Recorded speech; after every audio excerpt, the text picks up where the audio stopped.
Let's head to the voicemail of Truth and Reason. I see a question out there of what the Browns' strategy should be for the NFL draft. Well, my opinion, the strategy should be get a real GM. Because if we're going to leave it up to this guy to make our picks, who knows what he's going to do to the team in the first place. More than likely, he's going to get rid of guys for nothing because all he does is figure, well, we got him for this, and if we drafted him in the 5th round, we'll give him away in the 6th round because that's what his analytics tell him to do.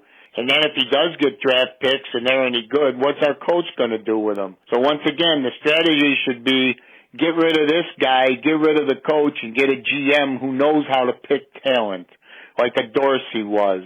Get a guy out there who knows what he's doing with the talent and use the draft picks for talent, because if we leave it up to this guy, we ain't going to get any more talent, and all we're going to do is waste our picks. Okay, guys, my opinion. As always, appreciate all of the voicemails. Again, I keep hearing about John Dorsey. Remember, John Dorsey hired Freddie Kitchens. That's our football guy. Yeah. He hired Freddie Kitchens as a head coach. That was a disaster. He also passed on Josh Allen and Lamar Jackson with the number 1 overall pick and took Baker Mayfield. Now, Baker Mayfield's playing well. You know, I get crucified when I point out I'd rather have Josh Allen or Lamar Jackson. Those guys are on Hall of Fame tracks.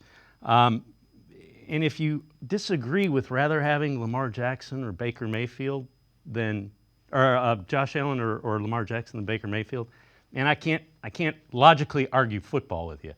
Relative to Dorsey's drafts, let's take a look at them. So this is 2018, and it was pretty good. You know, Mayfield and Ward are great. Corbett was a miss, big swing and a miss. Chubb was really good. And then, you know, 3rd, 4th, 5th, 6th rounds, those guys are you know, they're bad. So he hit on picks that Andrew Berry hasn't had. And Corbett was a big miss at 33. He took Austin Corbett, who is in the league still, ahead of Nick Chubb. So again, I would argue Mayfield won a great pick at number 1. Here's his 2019 draft. This is a lot of like the picks that Andrew Berry has had. Grady Williams, that was a swing and a miss. Taki is still playing. Red Wine. These picks are a lot like Andrew Berry. You can go back and look at any GM and say, that was our football guy making that. And I would say the huge separator is he hired Freddie Kitchens. That ends the football guy talk. Yeah, you know, it's interesting because I do wonder.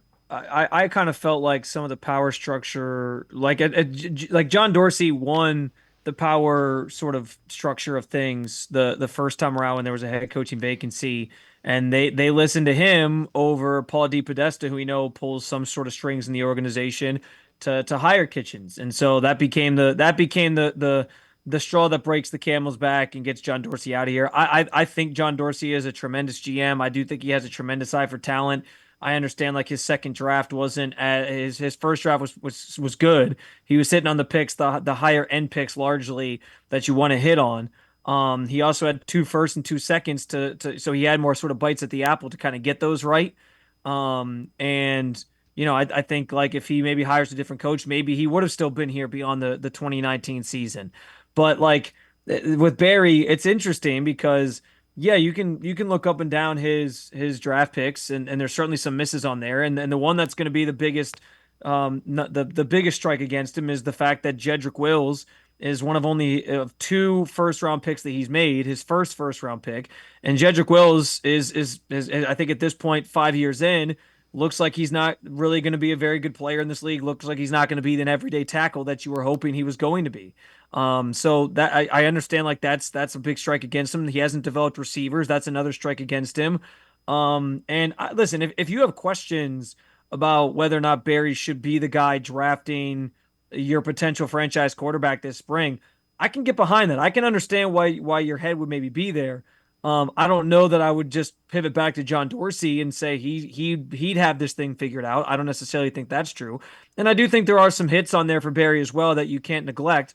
I think Greg Newsome, his other first-round pick, is generally a hit. I know he's had some moments where he has lapses and he makes mistakes, but I think like he's a pretty solid corner in this league. Maybe he's not first round good, but I think he's good as a player overall.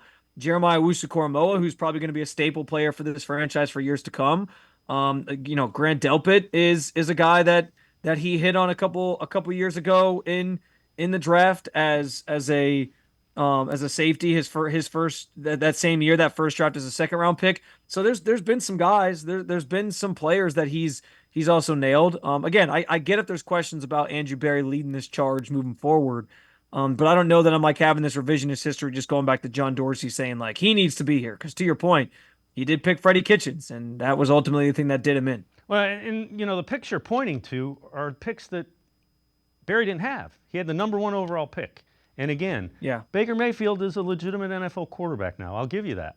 He's not as good as Josh Allen, and he's not as good as Lamar Jackson, and Sam Darnold's starting to play well. Those are the 3 guys he passed on.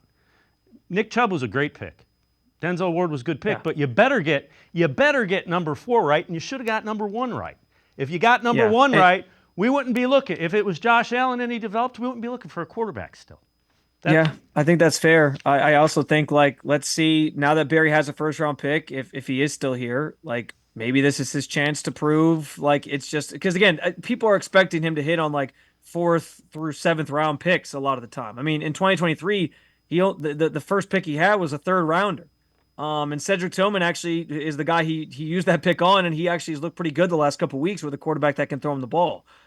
So yeah, like I think there's arguments on both sides. Like if you're displeased with some of what Barry's done, I get that. Oh yeah. On the flip side of that, like the guy hasn't had a lot of the top flight picks that a GM generally needs to land the top talents and build a roster. So maybe this is his chance to kind of do that. And if it doesn't go well in 2025 with with first and second round picks at your disposal, maybe then the conversation changes a little bit. Yeah, and again, people are going to point to him making the trade, and I get it. I am not defending necessarily Andrew Berry. I'm saying all GMs mess up picks. That's all I'm saying. Yeah.